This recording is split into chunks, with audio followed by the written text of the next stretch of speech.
Hey guys, welcome back to day 16 of 100 days of Java course. Yesterday we learned about classes and objects. But did you notice something? When we created a car, we had to write car1.brand equal to Tesla, car1.model equal to Model 3, car1.price equal to 40 grand. That's a lot of repetitive code.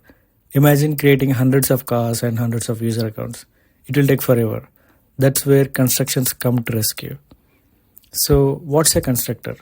A constructor is a special method inside a class that runs automatically when you create an object.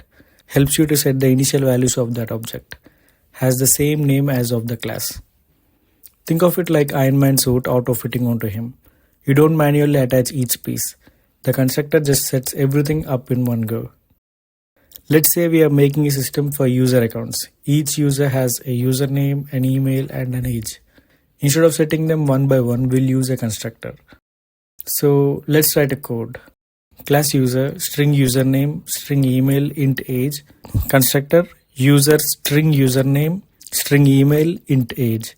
This dot username equal to username, this dot email equal to email, this dot age equal to age. Void display info, system.out.println, username plus username, email plus email, age plus age. Public class user demo, public static void main string args. User1 equal to new user, Tony at stock.com 25. User2 equal to new user, stock at stock.com 30.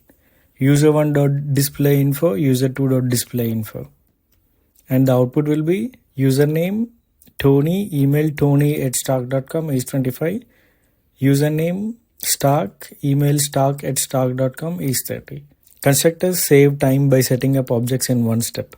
This dot username equal to username, meaning we are assigning the value passed into the constructor to the object's property.